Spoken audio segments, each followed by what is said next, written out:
Hey y'all, I'm Jacob. You're watching the Prepper's Bunker Outdoors. I want to do a really quick, hopefully quick, follow-up to my video about the new Mora Ashwood Outdoors series of knives.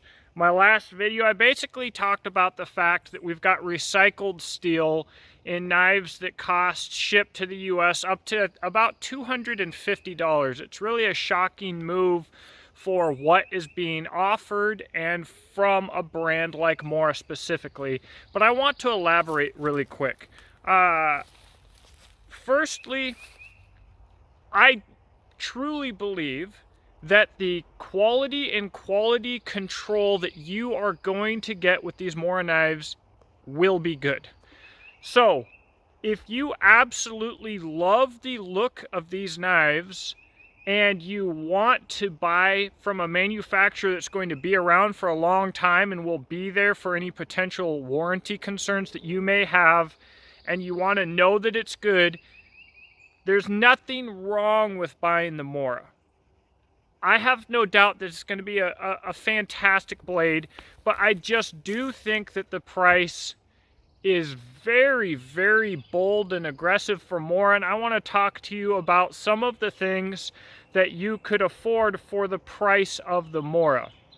I'm going to start off with my own knives, my Exodus Knife and Tool Adventure Craft and Jackalope, guys, from $140 in basic distributor colors up to $225 for the best options that I offer in colors and materials. You're getting S35 VN Super Steel, Cerakote finishes, and micarta or G10 with wonderful Kydex sheaths. And part of what people don't understand is variety is expensive, and I'm trying to offer variety as a small brand. And we're still coming in below Mora, who's not going to offer options. They've got 4 models in one color, and I'm offering a super steel, and they're offering recycled steel with not even an advertised hardness. So when it comes to production knives, there's that. Castrum offers the Swedish Forest knife. I found it on Amazon for $145 shipped in Sleipnir steel, which I just hear so much good stuff about Sleipnir. The Castrum handle is fantastically shaped. I absolutely love the knife. I think it's a fantastic value. The White River Knife and Tool Firecraft Puko. Again, S35 VN, bow drill divot in the handles. Beautiful knife, amazingly made. At the price, nobody competes, in my opinion, with White River Knife and Tool for quality control and fit and finish for production. They're just amazing. And right now, there's actually a Duluth exclusive of that knife that's really cool that you should check out. But guys, you can get into custom knives for this price range, and that's what's really crazy to me. So let's talk about a couple of knife options that you might not know about that are competitive in price with the Mora, while being either from a custom maker ready to ship pre-made, or you could always order these things custom. So first off, we've got the Bear Forest Knives Simple, a simple bushcraft Scandi ground knife that I've reviewed myself. It's fantastic, and we've got prices ranging ready to ship from $119 to $159. So your standard or your 1/16 inch simple is $119. I'm going to actually be breaking a 1/16 inch one of these knives here pretty shortly, and you are going to be impressed with how much abuse this zero ground bushcraft knife that's only a 1/16 of an inch thick can take. You're gonna be impressed, okay? So fantastic knives, but he's got 01, he's got the Simple 2, he's got AEBL, which is, these knives come in 01 or ADCRV2 or similar steels, but even AEBL. AEBL is one of the best rounded outdoor steels available on the market regardless of price.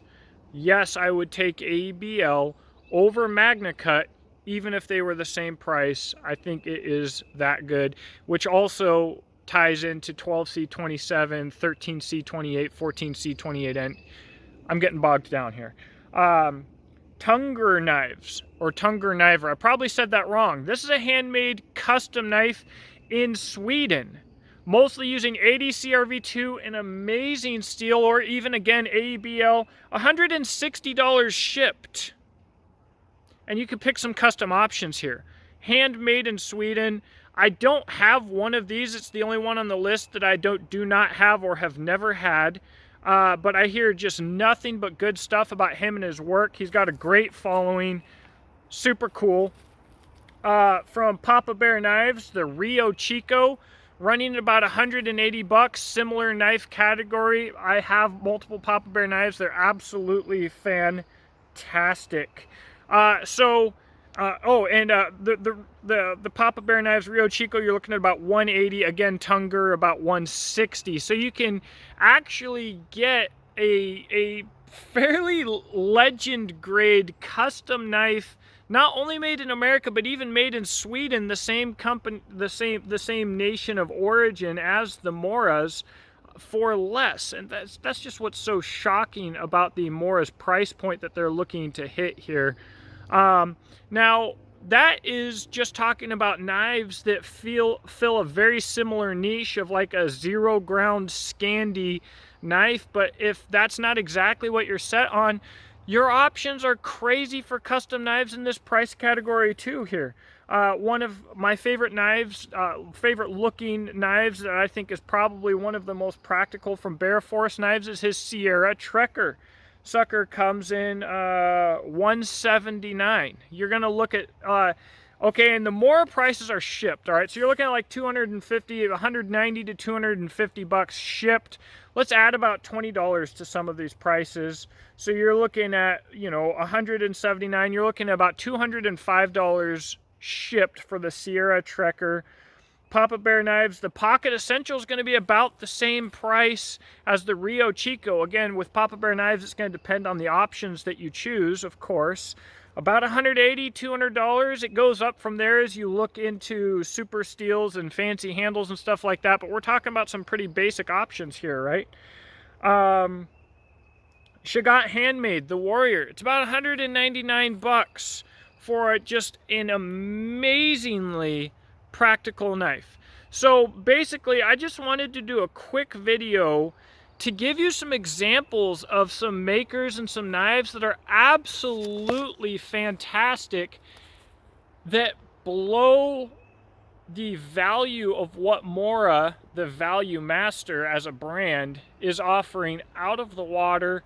It's super impressive about these makers and companies that I've listed, and super confusing about Mora, to be honest. But again, guys, there's so much marketing and crap that goes into the knife industry, that goes into selling knives, that goes into how people perceive value. If you just absolutely love the Moras, I had a commenter from Germany on here saying, I guess I'm the stupid one, I bought one because I absolutely love it. It's not stupid to pay $250 for a knife, a practical knife that you love, when you know that the quality control and consistency is going to be good, and the manufacturer support. I've never reached out to Mora, but I'm sure they exist. So if there's a problem, I'm sure that they would handle it. They're there.